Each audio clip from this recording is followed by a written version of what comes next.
نیروهای خاص امنیت ملی در اینجا یک عملیات شبانه را برنامه‌ریزی می‌کنند.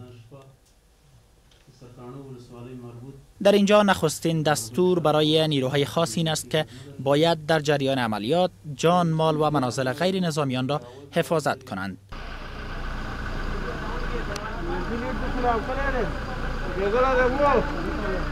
امشب قطعات خاص امنیت ملی افغانستان در ولایت کنر قرار است به یکی از اهدافی که اونا تعقیب میکنند به اونجا بروند و تلاش میکنند که وارد یکی از محلات شوند که مخالفان مسلح دولت در اونجا حضور فعال دارند. منډه زر حالا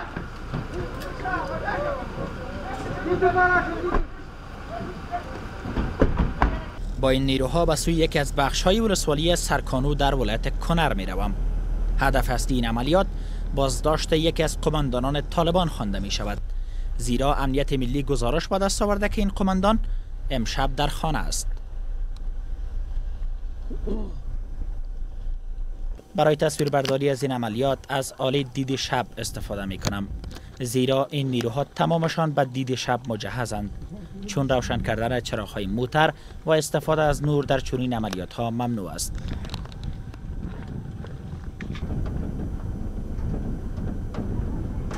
کم از کم از منطقه امن دور می شویم و به جای می رسیم که گفته می شود آمدن در روز در اینجا خالی از خطر نیست.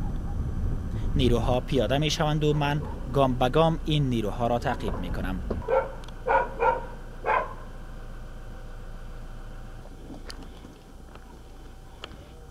اندکترین اشتباه ممکن به بزرگترین خطر تبدیل شود. از همین رو نه از نور استفاده می شود و نه هم کسی اجازه دارد با صدای بلند حرف بزند.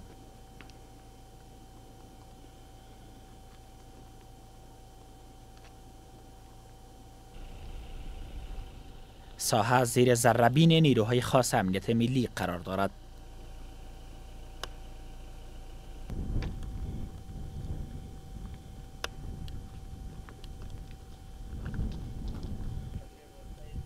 نیروهای خاص امنیت ملی پس از 1.5 ساعت به جای میرسند که گمان میرفت یک قماندان طالبان در این حویلی است.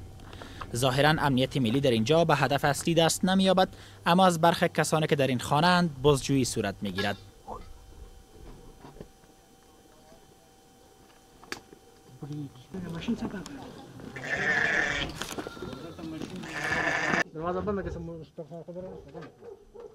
در برگشت نیروهای خاص امنیت ملی و طالبان با هم درگیر می شوند.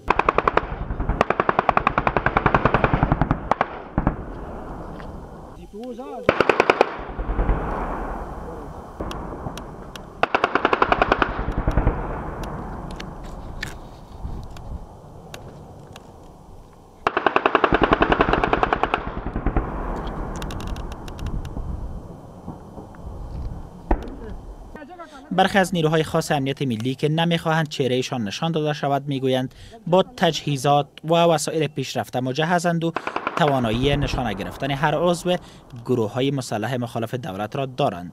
او د شپې عملیاتونه چې کوم موږ لرو انشاءالله ډېر په میړانې سره او ډېر دقیق او ډېر په متوجه ډول سره هغه هم سرته رسوو او که د ورځې عملیات وي هغه په همدې ترتیب هم او سرته رسوو. دا خبره بیا تکرارا کوم چې د افغانستان خلکو ته ډاډ ورکوم او دا پیغام ورکوم چې د افغانستان د خلکو نه او د ننګ و ناموس نه تر څو زموږ وجود کې یو خطره وینئ د افغانستان د خلکو نه به دفاع کوو. انشاءالله دفاع هم کړې ده، بیا یې هم کوو. موږ سره مجهز یو، کمزوري نه یو د سالانه کم مجهزه نه دویم که نمونه د ادم ډېر زیات دي، ډېر زیات نمونه دي. نو زه د دومره چې موږ په سلام سمبال یو، په تعلیم او تربیه د نگاه نه موږ برابر یو، د نظم او ډیسپلین نه برابر یو. په نظامي هر حرکت چې نظامي کېږي د هغې نه موږ ښه فوقالعاده او ښه په مېړانه اجرات پرې کوو او عملي کارونه کوو.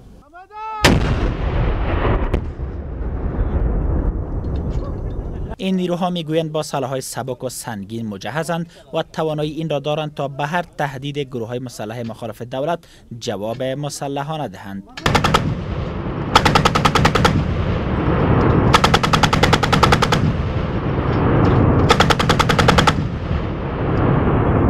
این نیروها 3 سال به این سو عملیات‌هایشان را مستقرانه انجام می‌دهند.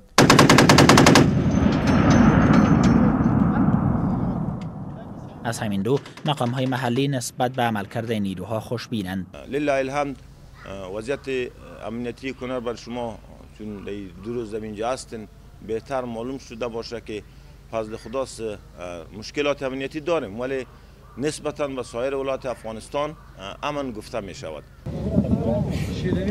در کنار نیروهای خاص امنیت ملی، کماندو و قطعات خاص اردوی ملی و پلیس ملی نیز عملیات‌های این چنینی را انجام می‌دهند. به گفته مسئولان، عملکرد نیروهای امنیتی و به خصوص نیروهای خاص سبب شده تا حمله‌های مخالفان مسلح دولت بر چندین ولسوالی کنر عقب زده شود.